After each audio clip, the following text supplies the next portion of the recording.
Bom dia, boa tarde, boa noite. Eu sou Tatiana Cohen e este é o podcast Happy at Work. Em nosso podcast, discutimos tópicos relacionados à cultura, à marca do empregador, ao bem-estar e, claro, à felicidade no trabalho. E hoje temos como convidada Márcio Harf. Bom dia, Márcio. Bom dia, uma felicidade muito grande estar aqui conversando contigo, Tatiana. Esta é a minha segunda vez gravando um podcast em português. Espero que tudo corra bem para nós. Com toda certeza, vai correr e conta comigo. Uhum. Minha primeira pergunta para você é tradicional. Márcio, por favor, fale-nos sobre você, seu histórico e caminho profissional. Maravilha. Tatiana, eu durante muito tempo eu fui um executivo do mundo corporativo e fiz a escada tradicional. Eu fui vendedor, depois supervisor, coordenador, gerente. Em determinado momento dessa carreira, um gestor chegou para mim numa conversa onde eu estava buscando harmonia entre pessoal e profissional e particularmente sempre me destaquei sendo um dos melhores da equipe, mas eu valorizava ser o melhor da equipe e também ser o melhor na família, vamos assim dizer, né? Não só no trabalho. E esse gestor me disse que eu precisava, se eu quisesse crescer na empresa, eu precisava escolher entre ser feliz ou ser bem-sucedido. E aquilo foi, como diria o poeta Mike Tyson, aquele boxeador antigo, foi um soco na cara que ele tem uma frase que diz que todos temos um plano até levar o primeiro soco na cara quando nós estamos no ringue. E essa foi a primeira grande pancada que eu levei lá no mundo corporativo. E aquela era a pessoa que era o meu guia para eu crescer dentro da empresa. Era o meu mentor, era a minha pessoa de referência. Meus argumentos foram falhos para tentar convencer aquele gestor de que era possível, sim, eu ter as duas coisas, que não existia uma dicotomia, que eu não precisava fazer igual aquele filme Matrix, onde eu precisava escolher entre uma pílula e outra. Ou você é feliz ou você é bem-sucedido. Escolha uma e siga seu caminho. Mas eu segui a orientação dele. Em 12 anos de atuação no mundo corporativo, eu troquei de CNPJ 9 vezes, sempre buscando mais remuneração. Ou seja, eu troquei de empresa, troquei de cargos, eu não esquentava cadeiras porque eu entendi que eu acreditei naquele gestor em algum momento. Mas a gente vai evoluindo, a gente vai aprendendo, e eu fiz um curso com um grande mentor que a gente tem aqui no Brasil, o professor Helder Camei. Não era um curso sobre ciência da felicidade, mas ele trouxe o assunto ciência da felicidade naquele curso. E quando eu olhei para aquilo, eu pensei: caramba, aqui estão todos os argumentos que eu não tinha lá atrás. E o que eu acreditava lá atrás, naquele momento da minha carreira, eu consegui enxergar sustentação científica e consegui perceber, caramba, eu tava certo, dá para fazer. E aí, no bom sentido, eu enlouqueci e fui estudar como nunca. Então comecei a ler 30 livros por ano sobre o tema, fiz um MBA e pós-graduações na área de neurociência, tentando entender o que acontece dentro da nossa cabeça. Iniciei nesse momento, nesse exato momento, eu estou cursando um mestrado em Neuroscience for Business, justamente pesquisando na área da felicidade no trabalho. E todos esses estudos acabaram culminando numa migração de carreira que foi quase que automática, foi muito natural, que foi eu ser um executivo não mais de dentro das empresas, mas eu ser um executivo do lado de fora, ajudando outras pessoas que também passam ou passaram por algo semelhante ao que eu passei lá atrás, pessoas que querem encontrar a felicidade no trabalho, pessoas que, diferente de muitos documentários que eu sou particularmente contra, que contam a história de um dentista que largou tudo para viver no campo e ser feliz, de uma pessoa que largou o mundo corporativo para ir para um lugar e ser feliz. A minha cabeça era a seguinte: eu quero ser feliz aqui. Eu não quero ter que largar tudo para ir morar num lugar longe, absurdo. Enfim, eu não queria abdicar de tudo que eu tinha naquele momento para ser feliz. Eu queria, não, eu quero ser feliz aqui. Será que é impossível ser feliz aqui? E então eu venho nessa missão de ajudar essas pessoas a não precisar fazer como esses documentários que eu acabei de comentar, muitas vezes sugerem que a gente precisa largar tudo, que a gente precisa virar nossa vida de cabeça para baixo, fazer um 180 absurdo para ser feliz. Que sim, é possível de onde nós estamos, nós cultivarmos algumas ações, algumas atitudes, fazer ajustes no ambiente e, através de tudo isso, embasado na ciência, a gente colher esse subproduto que é a nossa tal felicidade. Marcelo, muito interessante. E a minha próxima pergunta para você, eu gosto do tópico da felicidade. E para você, o que é felicidade no contexto do trabalho? E por que empresas começaram a dar atenção a ele tópico?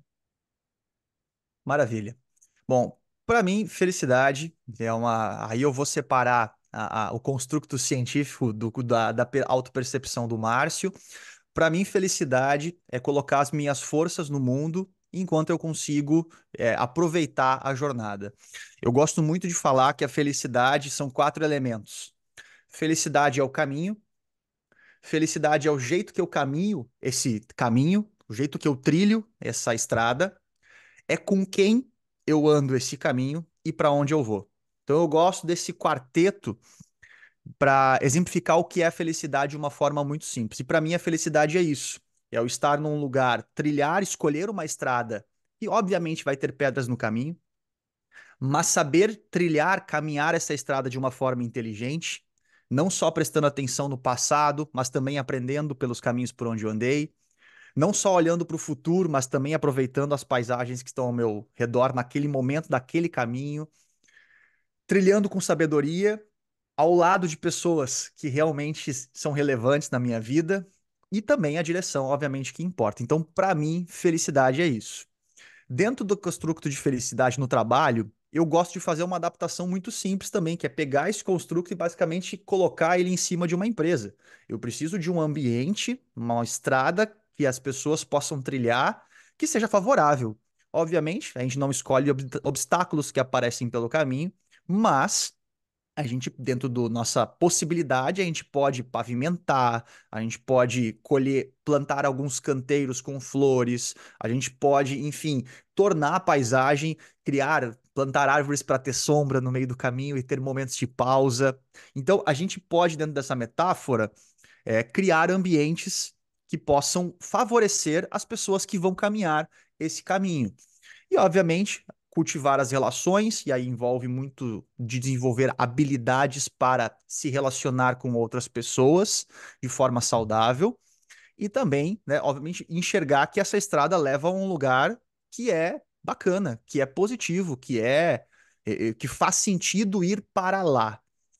Então, para mim, felicidade é isso. No trabalho, eu entendo que pode ser simplesmente Ctrl C, Ctrl V, mas com pequenas adaptações. E eu entendo que a, as empresas hoje têm buscado isso de forma muito latente e para mim é muito visível, porque eu comecei essa jornada que eu contei na pergunta anterior em 2019. Então eu comecei a estudar a ciência da felicidade antes da pandemia. E eu pude notar a total diferença do antes e do depois, de quanto as pessoas ficarem em casa, de quanto as pessoas entenderem que existem outras coisas além do trabalho, que são realmente valiosas e importantes, delas entenderem, não, peraí, pausa. Será que eu estou indo para o caminho certo? Será que faz sentido todos esses sacrifícios que eu fazia sem cuidar de mim? Ou melhor ainda, onde eu vou chegar? Qual é o destino final se eu não cuidar de mim no meio do caminho e das pessoas ao meu redor?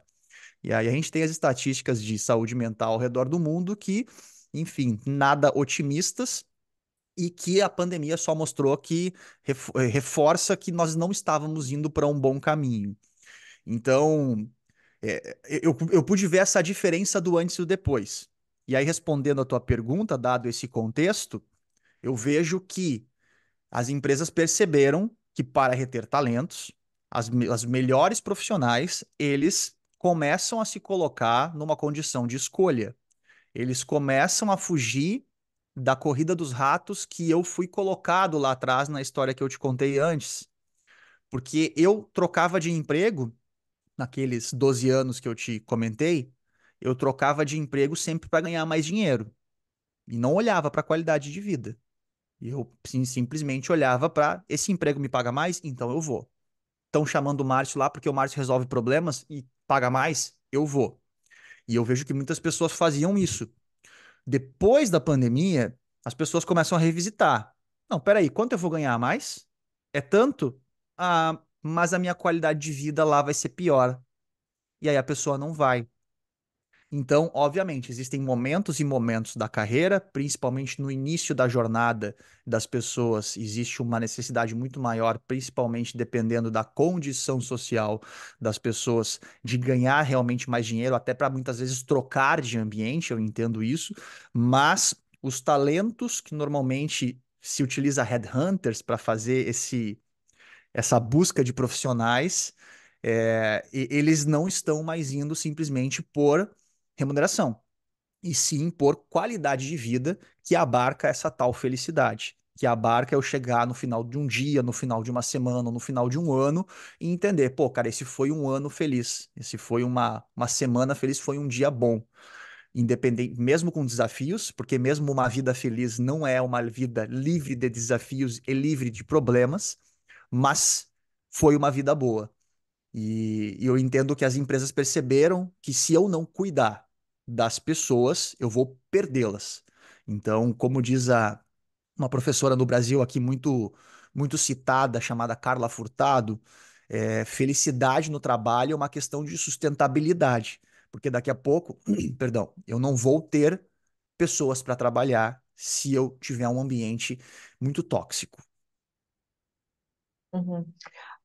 Quando falamos sobre a felicidade das funcionários, geralmente falamos também sobre a cultura da empresa.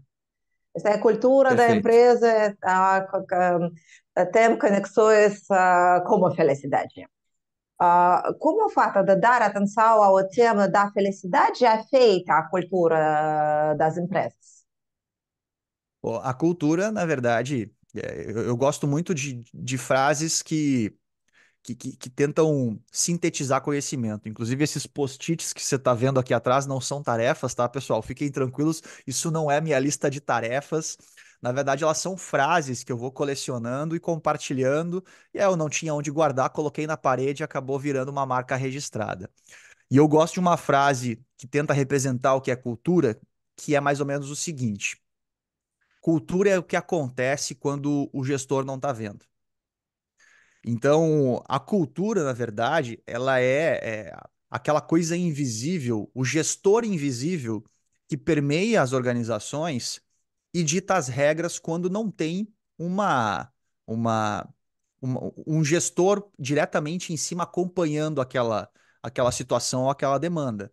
Então, eu enxergo a cultura como esse gestor invisível e como eu treino esse gestor invisível, é a forma como a organização vai funcionar quando eu quando eu, por exemplo, sair, eu como gestor da minha empresa ou como dono da minha empresa, sair dela e vou deixar ela funcionando.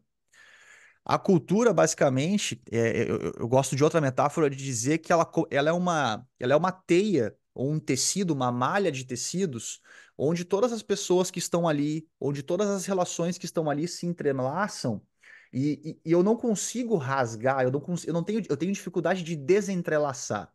Então, a construção de cultura, ela precisa ter muito cuidado na minha visão. Porque uma vez que eu construo uma cultura, eu tenho dificuldade de soltar, eu tenho dificuldade de desconstruir. Então, principalmente startups hoje, a gente tem muito esse assunto muito em voga, que é pensar realmente, dedicar tempo qual a cultura que nós desejamos. E também, obviamente, não ser apegado, para que quando a gente pense em uma cultura que talvez não esteja dando resultado ou que o subproduto foi um desfecho negativo, que a gente consiga, com paciência e com calma, desentrelaçar isso. Porque dá sim para mudar a cultura, mas eu preciso entender que demora tempo. Isso é uma coisa que eu vejo muito também no mundo corporativo, que talvez você também tenha vivenciado, Tatiana. Até você pode dividir, talvez, que muitas empresas às vezes tentam resolver um problema de cultura com uma palestra, tentar resolver um problema de cultura com um treinamento de 1, 2 dias. Enquanto essa cultura foi construída ao longo de 10, 12 anos, e ela tá lá como essa malha que eu não consigo em 2 dias. Talvez eu até consiga afrouxar, dar um começo para mexer na cultura. Só que não é isso que vai fazer. São mais 1, 2 anos até modificar essa cultura. Hum. Entendi, entendi. E a minha próxima pergunta para você é que dificuldades surgem para uma empresa que deseja trabalhar como tema da felicidade dos funcionários e como superá-las? Porque Pode, pode empresas falar. têm muitas dificuldades no tema de facilidade. Muitas pessoas ah, que não gostam do tópico felicidade no trabalho, porque essas pessoas têm muitos argumentos porque a felicidade não para trabalhar, não para funcionários, a felicidade para a família, para a privada vida e também para você, que dificuldades Acho que eu entendi. empresas têm na tópico de felicidade no trabalho. Maravilha. Eu vejo duas situações bem diferentes aqui. Uma primeira situação, onde o patrocinador, o gestor, o CEO, ele compra a ideia. A história do famoso rei do botão. Alguém que tem um poder hierárquico decide, galera, nós vamos agora, a partir de agora, cuidar da felicidade. Quando existe esse patrocínio lá do topo, e esse patrocínio consegue ser descido na cascata, na cachoeira que vai descendo da cultura, da mensagem, isso funciona muito bem, porque eu tenho o patrocinador dando ok. E a outra questão é que a dificuldade muitas vezes está em levar o tema para uma sala de diretoria, está em convencer esse patrocinador que não é de que é importante cuidar do bem-estar. Não só porque está na capa da revista e porque se eu não tiver alguma ação relacionada a isso, minha empresa não vai ficar bem quista, não vai ficar bem vista aos olhos do grande público. Então, primeiros dois grandes cenários. Quando eu tenho um patrocinador que realmente acredita nisso e coloca energia, e quando eu como consultor, eu vou falar com esse outro gestor e ele não consegue entender os benefícios. E aí eu enxergo justamente isso que você falou, que cara, aqui felicidade, vamos fazer uma palestra aqui sobre felicidade e tá resolvido. Vamos fazer uma palestra sobre bem-estar e simplesmente resolvemos aqui o problema. Do ponto de vista do colaborador, eu nunca enfrentei nenhuma dificuldade. Então, todos os colaboradores, eu sempre enxerguei muito interesse, muita demanda reprimida em querer falar sobre felicidade no trabalho e querer colocar em ação práticas que levem a uma harmonia entre felicidade e a vida pessoal profissional. No meio do caminho, nós temos muitos diretores, nós temos muitos gestores que muitas vezes são de uma geração que justamente carrega essas falas que tu acabou de trazer, que são: felicidade não é. Aqui as pessoas não são pagas para serem felizes. Aqui as pessoas, cara, o negócio é bater meta, o negócio não é ser feliz. Ninguém aqui é pago para ser feliz. E aí a gente muitas vezes pode ter um gargalo, e aí isso sim é uma dificuldade, que é como se fosse tivesse entupido. Quando eu tenho um gestor que tem interesse nessa cultura, quer colocar para a empresa, mas quando chega nessa diretoria daqui para baixo, para todos os seus gerentes, coordenadores e assim por diante, aqui tranca, porque eu tenho uma pessoa de alto poder hierárquico dentro da organização que não coloca em ação o que o patrocinador colocou. Então, esse gargalo é uma dificuldade. E aí, particularmente, né, menos na minha experiência, a melhor maneira de tratar isso é com ou mentoria ou coaching diretamente diretamente com aquele profissional. Uhum. Ah, minha próxima pergunta: como o líder pode ser um exemplo para seus funcionários? O líder que gosta tópico da fiscalidade. O líder que quiser implementar uma cultura da fiscalidade. Nunca é uma resposta só para essa pergunta. Liderança sempre são muitos elementos. Mas eu gosto de três pilares para fazer responder essa pergunta. Primeira delas, o líder precisa liderar a si mesmo. Então, como eu vou ajudar as pessoas, como eu, como líder, ajudo as pessoas se eu fico tropeçando nas minhas próprias pernas, se eu não consigo me equilibrar, se eu fico tombando a toda hora. Então, eu preciso primeiro me autoliderar, eu preciso liderar a mim mesmo, né? O famoso exemplo, liderar pelo exemplo. O segundo é entender e respeitar de gente, que eu acredito que está relacionado com estudar pessoas, estudar soft skills que facilitam a relação das pessoas, entre as pessoas, que envolve comunicação, gestão emocional, que envolve todos os aspectos que a gente tem na famosa caixinha das soft skills, para que eu, quando tenha problemas em relação à minha equipe, eu possa agir com elas de forma e que eu entenda e respeite de pessoas. E o terceiro pilar que eu entendo está muito relacionado aí às hard skills e muito relacionado é, ao conhecimento do negócio, que é liberar caminhos. O líder, na minha percepção, ele deve facilitar a jornada de quem está trilhando aquele caminho que a gente conversou na conversa anterior.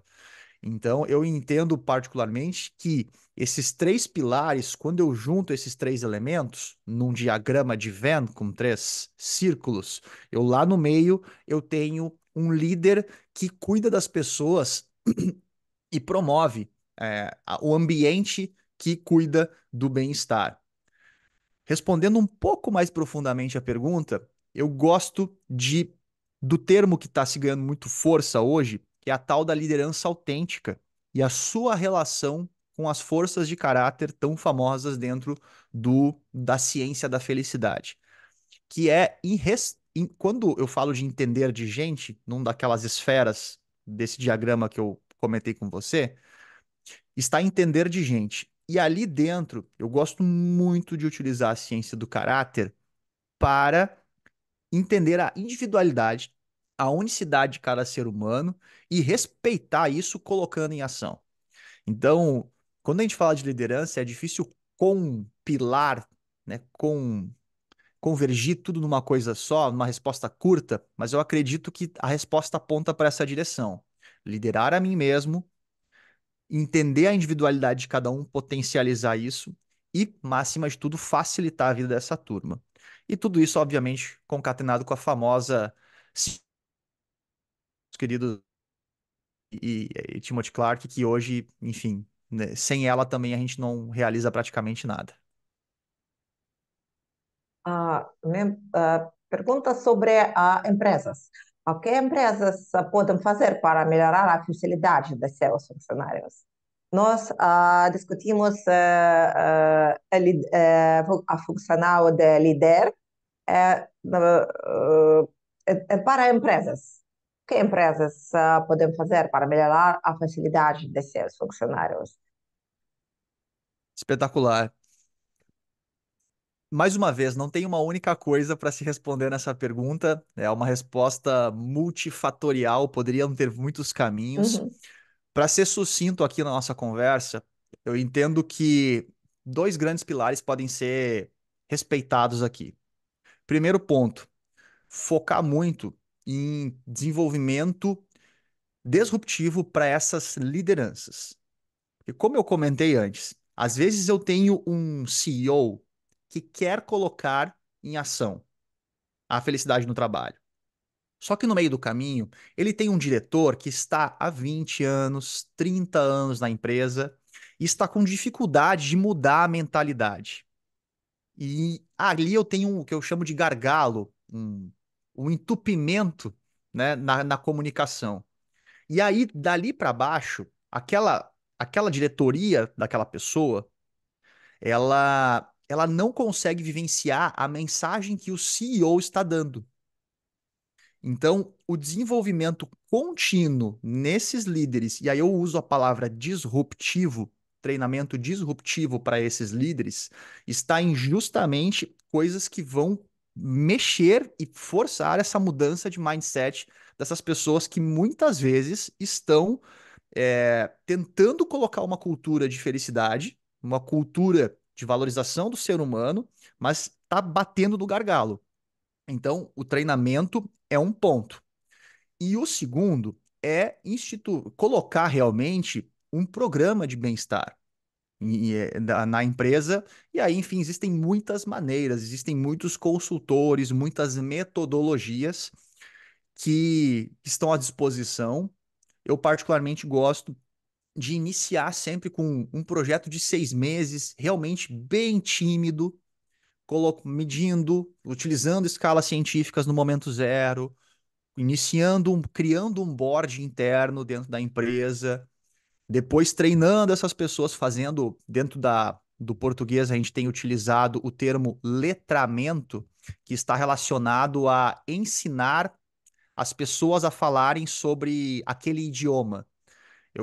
Dentro dessa metáfora, eu gosto de dizer que a ciência do caráter, das forças de caráter, ela é um idioma para a gente falar do que a gente tem de bom. Então, esse letramento sobre felicidade, quebrando estereótipos, eu acho que ele é fundamental dentro desse processo de consultoria que eu estou sugerindo para uma empresa. Se tiver, obviamente, o apoio de um consultor, vai acelerar o processo, mas se não, mesmo com as pessoas que estão ali dentro, eu sempre digo que, cara, é melhor começar do que não fazer, porque no processo se aprende. Então, eu sempre sugiro, mesmo que as empresas não tenham recursos, às vezes, para contratar um consultor para ajudar nesse processo de instauração de uma cultura de bem-estar, que comecem com as suas próprias ferramentas, que comecem com o seu business partner, que comece com o seu gestor de human resources lá, enfim, para que eles deem o passo inicial. Em algum momento, e aí por experiência própria, essas pessoas vão querer dar um passo a mais. E aí sim vai ter a necessidade de um consultor e a gente pode entrar para ajudar e acelerar o processo dessas empresas. Mas são duas coisas que eu sugiro: desenvolvimento disruptivo, e aí eu particularmente, uma forma de treinamento disruptivo, melhor, de desenvolvimento disruptivo, que eu tenho utilizado e tem dado muito resultado para líderes de alta gestão, é o coaching e o mentoring, que é quando eu consigo atuar individualmente, e isso patrocinado pela empresa. Chega um momento na carreira de um diretor, chega um momento na carreira de um gerente de alto escalão, de alto nível hierárquico, que os treinamentos são mais do mesmo. Ele dificilmente você vai colocar aquele gestor numa sala de treinamento e ele vai ter algo diferente do que ele já viu. Vai ser uma ou outra ideia, e mesmo que tenha, vai ser difícil mudar aquele mindset dentro da cabeça dele. Quando eu coloco esse gestor com um coaching, com um mentor, obviamente, levado a sério, com seriedade, eu consigo acessar lugares que eu não acessei antes. E aí eu tenho oportunidade de realmente fazer esse mind shift, essa mudança de mentalidade E aí eu consigo desentupir aquele gargalo. E quando eu tenho um CEO que quer colocar essa mensagem adiante, eu consigo que ela chegue a toda a organização. Ah, obrigada, Márcio. Eu tenho conselho para pelas colegas na área da EREGA, para líderes que desejam criar uma cultura de felicidade no trabalho. Eu recomendo se inscreva na sua página no LinkedIn, porque você compartilhar muitas informações sobre o tópico da felicidade. Obrigada, obrigada para o seu tempo, para por aceitar meu convite na podcast. Maravilha. Tatiana, quero te agradecer. Muito obrigado pelo convite para poder falar um pouquinho sobre esse tema. Estou me esforçando para falar bastante devagar aqui, eu comentei antes, no começo. Estamos os dois nos desafiando. Quem consome os meus conteúdos e está me vendo falando assim, deve estar percebendo que eu estou me freando, mas tem sido foi um excelente exercício para mim, Uhum. que muitas vezes acaba sendo até um feedback depois dos treinamentos que eu dou, que é, pô, Márcio, você pode falar um pouquinho mais devagar. Então serviu para mim também treinar essa habilidade. Quero te parabenizar pela ousadia, pela coragem, né, é o seu terceiro idioma que você está aprendendo, me corrija se eu estiver errado. É o terceiro ou quarto idioma que você está aprendendo? Para mim, terceiro. Você. O terceiro, pô, eu tô mal e mal no segundo ainda. Eu não domino o inglês ainda, você já tá indo pro terceiro idioma, então eu quero te parabenizar por estar aprendendo português, por estar colocando ainda aí, pô, cara, né, num podcast, né, esse exercício, te parabenizar, agradecer mais uma vez o convite. Quem quiser seguir o Márcio nas redes sociais, tem o LinkedIn, Márcio Harf, tem o Instagram também. Fica o convite para a gente se conectar através das redes sociais. E, enfim, cara, de gratidão realmente por esse convite. É sempre muito bom falar sobre esse tema. Obrigada, Marcia.